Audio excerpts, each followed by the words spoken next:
Hi guys! Welcome back to my channel, Luna the Book Moth. This is chapter 1 of my book, Mornstar the Maiden Voyage. Please don't re-upload my stuff, and enjoy! Mornstar the Maiden Voyage by Evelyn Brown. Chapter 1. What was that? I awoke to a strange sensation. I could not tell what had woken me. A sound? A presence? Whatever had done it woke me to a strange sight. Moss and roots had crept into the chamber where I was sleeping. I saw water standing deep on the previously dry floor. How long have I slept? Thousands of years by the looks of it. I looked around and felt to the edges of the city for any life, but I could not find any that were human. Dead. I had failed to save them. I must have, after being so brutally tortured, fallen asleep from exhaustion. But I had barely any time to go over these events when I found that the floor had broken away and I was falling. I felt my body go limp and my mind go numb. I had no idea what would happen next. "Look, children, shooting stars!" A woman led a group of small children to the top of a nearby hill to see the pretty sight. "Ma'am, will the shooting stars fall to us?" "Oh, no, dear. They burn up. By that I mean, the angels fly close to earth, but cannot touch it for fear of burning up. They will come close to show us they are still there." "Do the angels really burn up?" "Oh, yes, dear, if they get too close." "Why?" "Because the earth is covered in sin. If the angels fly too close, they are burned up by sin." "Oh." "Ma'am, why, that one is coming right for us." "No, Dylan dear, that can't be. I just told you that—" "Ah! Run, children! Back to the orphanage!" Indeed, the little boy called Dylan was correct. A shooting star was racing from the heavens on a course to collide with the hill they had been standing on. The impact was tremendous. Earth flew until the hill had been decimated into a crater. Dylan went to investigate. "Ma'am, it's a girl." "What?" The woman made her way down into the crater. Lo and behold, there was a little girl. Her hair was white and short, but long in two places on the sides of her head. She was dressed in a grand purple dress with gold accents and symbols, with a matching crown circlet on her head. She had a necklace also that pulsated with power. But perhaps the most interesting thing was that she had purple crystals seemingly growing out of her all across her body. She uttered a few words when they came close.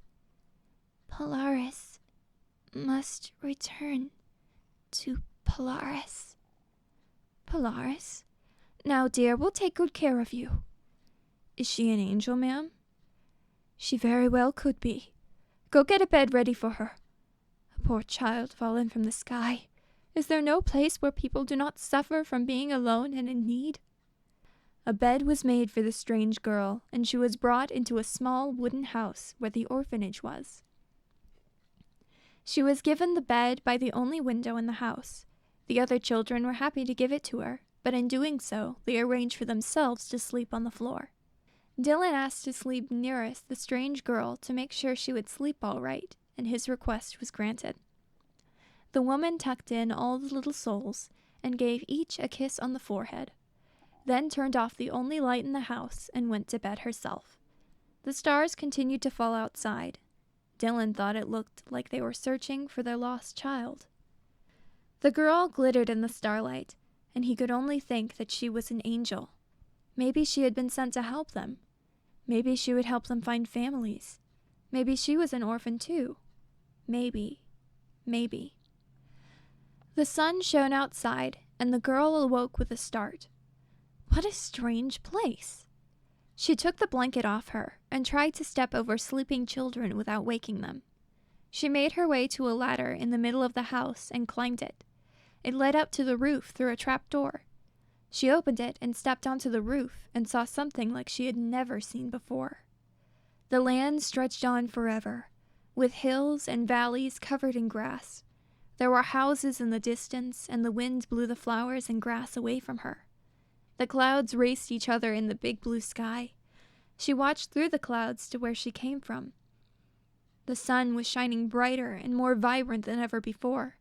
The birds flew overhead and squawked, but she wasn't afraid. She stood watching this scene for what seemed like hours, her white hair reaching out along the wind. She sat on the roof ledge in silence and watched this new world. Her eyes drank up the wholeness of it, and one might say her eyes were greener because of it. A boy came up the ladder behind her and sat beside her. He had short, light brown hair and bluish eyes. "Oh, good. We were afraid you would run off somewhere." The girl did not answer or even acknowledge him. "Well, my name is Dylan. Do you have a name?" Again, she didn't answer. Instead, she whispered, "What is this place?" The boy looked where she was looking, then back at her. "What, this place? You want to know where you are?" She continued to stare at the endless horizon. "This place is the world to some, simply land to others, and to others still, this is home." The girl's eyes lit up slightly. "Dawn," she whispered after a moment. She turned and smiled at the boy. "My name is Dawn." The boy breathed, then smiled back. "Dawn, that's a beautiful name." Dawn resumed watching the world, looking happier. Dylan joined her. "Dawn, are you an angel?" "No, I'm a starlady." "What's a starlady?" "The people of the stars. The place where I am from is a city in the sky. It was once an incredible place. Polaris." "Polaris?" "Yes, but now it is in ruins, and I am sure it has now fallen. I must find it. There is a very powerful energy inside the city. If it is found by the wrong people, then this world would be doomed." "Doomed? How so?" "Polaris is also a floating military base. It has thousands of weapons. Everyone who used to live on Polaris was destroyed using this power." "That sounds terrible. Do you have any idea where Polaris is?" "No, I don't know this world like you do, but I do have something that might help."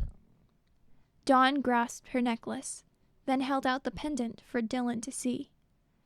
"This is a special crystal called a king's crest. It is connected directly to the heart of Polaris. With it, I am sure Polaris could be found." "A king's crest, That sounds important. What does it do exactly?"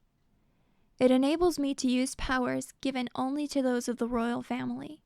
Using this, I am protected wherever I go." "The royal family? Then that must mean you're a—" "Children! Get inside now!" 2 men had come to the small orphanage. They wore dark, expensive-looking clothes and looked like they didn't belong. The woman stood in the doorway, blocking the children from view. "Ma'am, we know there was a meteor that struck here. Our indicators show it had tremendous power and energy, but it is not present in the crater where it struck. You wouldn't happen to know where it is, would you?" "Certainly not. I'm relieved this meteor didn't hit the orphanage. Do you know what I'd have to do to find a place for these poor children to stay?" The men looked slightly intimidated, but the other man managed to speak. "But, ma'am, perhaps one of the children took it. They are children, and children are to be expected to take things that aren't theirs, especially shiny, pretty things like meteors." "You numbskull, a meteor is much too large for a few tiny children to carry. We are sorry for the inconvenience, ma'am. We'll be off now." The men left, and the woman turned around and shut the door. Dawn was just behind her. The crystals had disappeared from her body, so she looked like an ordinary girl. If only they knew that meteor of theirs was just a little girl. I'd hate to see what they would have done. "Well, dear, my name is Miss Gatto. I take care of everyone here, and I am very glad to see you doing well." "Greetings, Miss Gatto. My name is Dawn. I thank you for taking care of me, but I fear those men will return, and my being here will put you all in danger. Therefore, I must take my leave as soon as possible." "Of course, dear. We'll help you get things ready, but don't think you need to pay us back." The children ran to get everything the girl would need: food, blankets, a lantern, a cloak, and a bag to put it in. Dylan whispered to get the very best of everything for her. The children nodded. Soon she had all she needed, and said she was to leave at sundown. It would be harder for them to find me, if they are looking for me at all, if it is dark. They waited for dusk when Dawn was to leave. She was dressed in a dark, worn cloak and had the hood over her bright white hair. The bag was flung over her shoulder, and she smiled while waving goodbye. It was raining, but the cloak was dry and warm. She was halfway down the road when she heard something. "Miss Dawn, wait up!" She turned to see Dylan running down the hill, splashing mud as he went. His hood fell back behind him, and he was soaked when he met with her. "You shouldn't have come. Don't you see if they catch me, they'll hurt you too?" "I know, but you can't go alone. You need someone to protect you." She was about to argue that her necklace could protect her, but suddenly she wasn't so mad anymore. "You can come, but if the danger grows too much, promise me you'll turn back." "I promise." Dawn smiled, and they walked together in the growing storm.